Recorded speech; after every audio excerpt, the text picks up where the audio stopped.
Hello, and welcome to the latest episode of Session Share, the Coaches Podcast. My name's Craig Birtwistle, and I'm excited to have Sophie Elbberson with us today.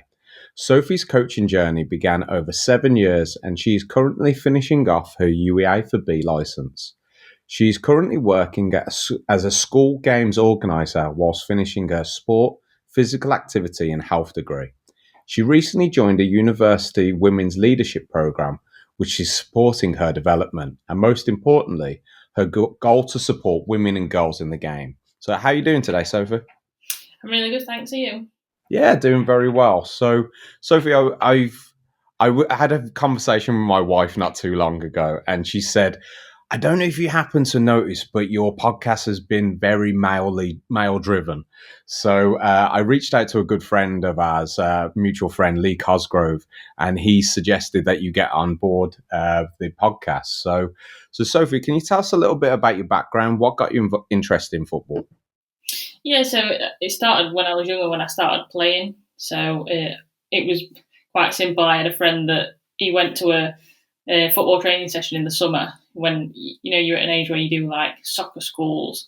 I think we were about 6 or 7. So we went to the local park, and it ended up that I made the team, and that was it really. I never looked back. So it started as a player, as well as a fan. So my dad took me to the Sheffield United games from when I was quite young. So I've always been interested in football, and I've always played football. So obviously coaching came a bit later, but the love, I think you start young, you start kicking a football when you're a baby almost, and then that's it. You're in for life, really. Yeah, it never seems like it gets away from you, does it? It's like it's always been part of your life. I know exactly how you feel from starting it because of my dad, and then obviously getting involved into as a player and so on. I'm interested in the next steps then. So you played, you followed Sheffield United as a kid. What got you interested in making it as a coach then? So it was really when I stopped playing. So I got to an age, I think as many people do, I was about 15, and I just wasn't enjoying playing anymore. So I quit. And then you find that you have a lot of time that you didn't realise that you had. So I was in sixth form at the time, and I was hating sixth form. I didn't enjoy it. And it was my uncle, actually. He said, there's a girls' team at the local club. They're looking for coaches if you want to go and meet them. And I thought, I didn't know if it was, I'd never considered it. I didn't know if it was for me. But the only thing I thought was that when I played for the same club when I was younger, I played for about 6 years in a boys' team because there was no girls' teams. And then I ended up having to leave because it was a time when I got to under 12, that was the last year I could play in the boys' team because I think it's different now. I think it's under 18s, but girls couldn't play. Once they were 12, that was it. They couldn't play anymore. So I had to go and find a new team. And I thought it's not really fair that girls can't play 5 minutes down the road. I was a 20-minute drive away, which isn't that far, but it's not your local club. So I thought, yeah, if I can help a girls' team, because at the time it was the only girls' team at the club. So I went down, and it's funny really because if it had been any other team, I might not have enjoyed it. But it was just that team. It were under 11 girls' team, and I went down one Saturday morning when I was 17, and I met the team, and I went home and said, "That's it. That's me. That's where I want to be." And it was that nice moment of my first interaction with kids, really. And I just thought, yeah, this is something I can do. That's fantastic. So basically, you got an instant bond with that group, and it kind of drove you into carrying on in that sport. I remember when I came to America, that's where I'm based now. The first team I had was a girls' team, and prior to that, I'd never coached a girls' team before. And then I had that same group for I think it was 7 or 8 years. So I watched them develop into young women, and now I've got some of them that are actually coaching in the college game now. God, that makes me sound old. But yeah, it's fantastic. And how did that then drive you forward to having such a successful career that you've witnessed so far? I think it changed my life completely, really. I was, like I say, I was in sixth form. and I wasn't even allowed on a sport course at the school I was at. So sport wasn't in my radar. It wasn't on my radar at all, even though sport was the one thing I loved.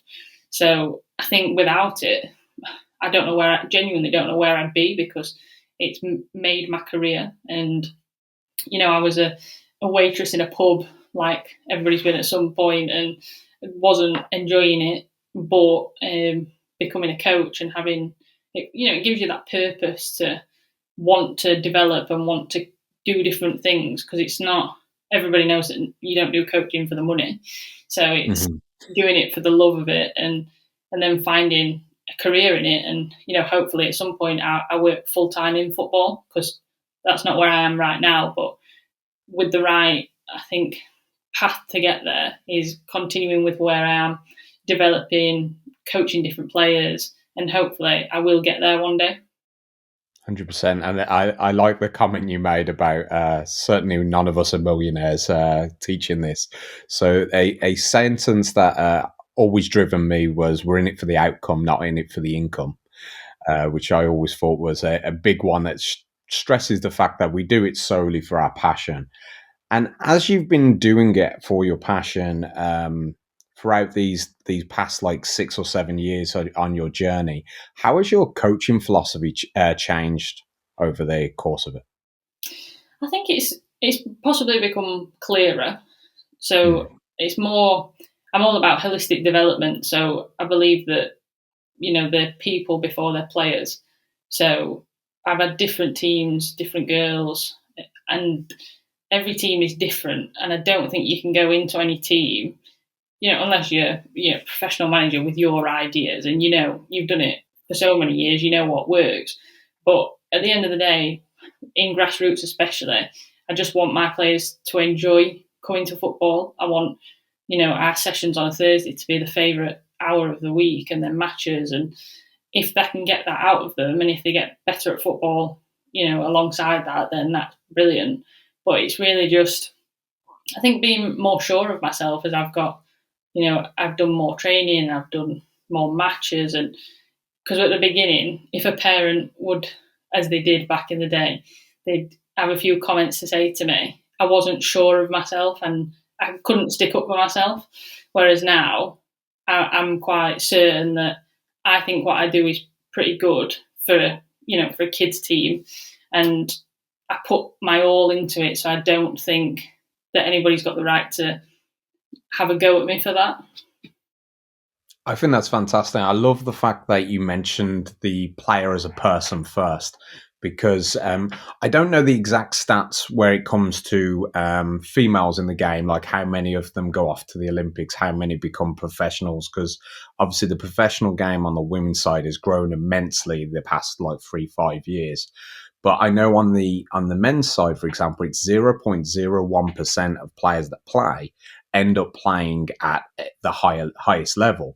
So the fact that someone like yourself who has that enthusiasm to teach the person as opposed to the player, because one of the biggest things that I really wanted to get you on, because I know you're a big advocate for promoting women in the game and getting more coaches out there, as am I. So I wanted to get you on for that reason.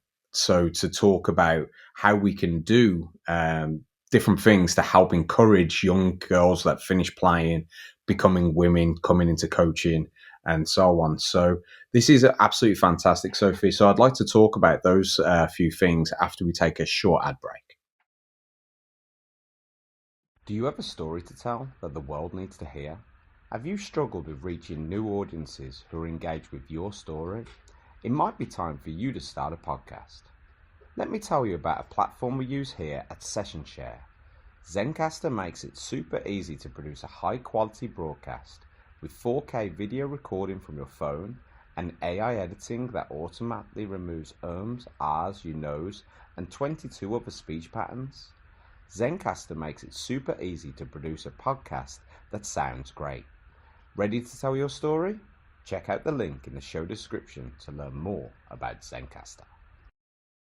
Welcome back, and we're going to talk a little deeper now. We mentioned earlier that Sophie, you're into 7 years into your coaching journey. You're a big advocate for promoting the game, especially in the sense to get more support for women in the game. As a director of a club for many years, I've struggled with finding female coaches. Why do you think this is? I think genuinely a lot of the reason is because there aren't female coaches out there. I Mhm. think if you look at my sort of pathway, when I did my level one in 2017, I was the only female on my course, and then did my level two 6 years ago now, and there was two of us. And then on my UEFA B, there was 5 or 6 of us. So I think you can see that as time's going on, there are slightly more females into coaching. But I don't think it's like boys teams. How many boys divisions are there, and how many boys are there playing football? With girls and women, it's just we're not there yet. So I think Mhm. genuinely a lot of the reason is that we are probably 20, 30 years behind the men's game.